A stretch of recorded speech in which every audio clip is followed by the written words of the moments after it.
మీద వాయు కాలుష్యం రోజురోజుకి పెరుగుతూనే ఉంది. ప్రపంచవ్యాప్తంగా వాయు కాలుష్యం ఒక తీవ్రమైన సమస్యగా కొనసాగుతోంది.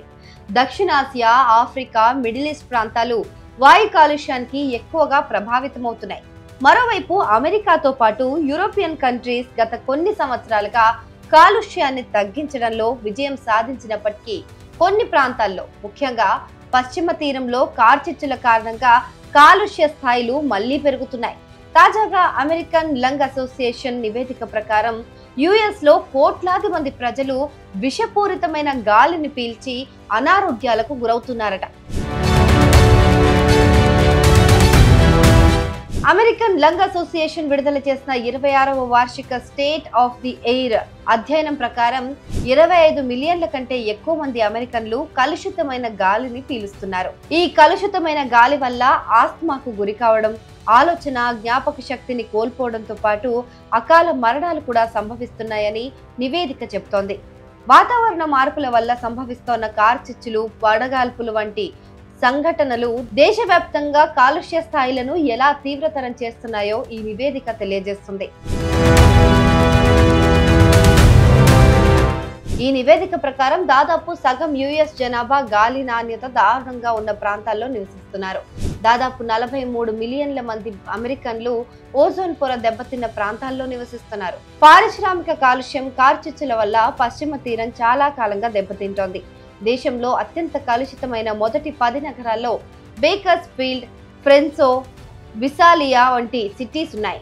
వ్యవసాయ పద్ధతులు, కార్చిచ్చు, చమురు, గ్యాస్ పరిశ్రమల కారణంగా ఈ నగరాలు అత్యధిక స్థాయిలో వాయు కాలుష్యంతో బాధపడుతున్నాయి.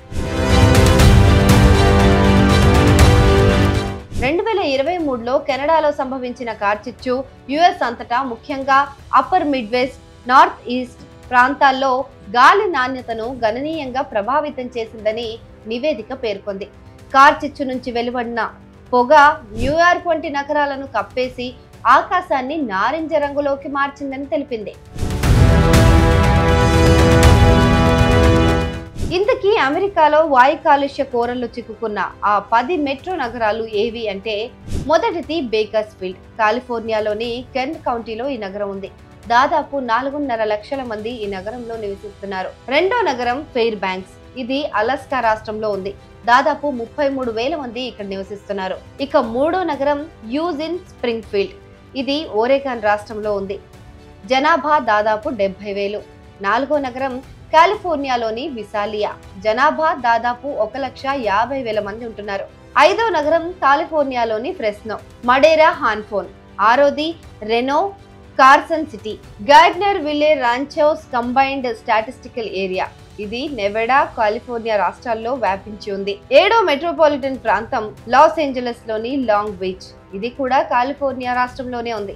ఇక వాషింగ్టన్ రాష్ట్రంలోని యాకిమా, సిటేల్, టాకోమా వరుసగా 8, 9 స్థానాల్లో ఉన్నాయి. చివరిగా 10వ స్థానంలో కాలిఫోర్నియాలోని రోజ్ విల్లే, సాక్రమెంటో మెట్రోపాలిటన్ ప్రాంతం ఉంది. ఈ 10 మెట్రోపాలిటన్ ప్రాంతాల్లో అత్యధికంగా వాయు కాలుష్యం ఉన్నట్టు అమెరికన్ లంగ్ అసోసియేషన్ నివేదిక తెలిపింది. అయితే ఇండియాలోని చాలా నగరాల్లో కాలుష్య స్థాయిలు అమెరికాలోని నగరాల కంటే చాలా ఎక్కువగా ఉన్నాయి. ప్రపంచంలోని అత్యంత కలుషితమైన 30 నగరాల్లో 21 నగరాలు భారతదేశంలోనే ఉండటం గమనార్హం. ఢిల్లీ ప్రపంచంలోనే అత్యంత కలుషితమైన రాజధాని నగరంగా ఉంది.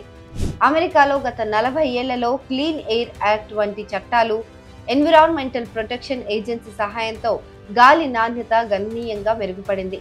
అయితే ఇటీవలి నివేదికల ప్రకారం కార్చిచ్చు, వాతావరణ మార్పుల వల్ల అమెరికాలో కాలుష్య స్థాయిలు మళ్లీ పెరుగుతున్నాయి.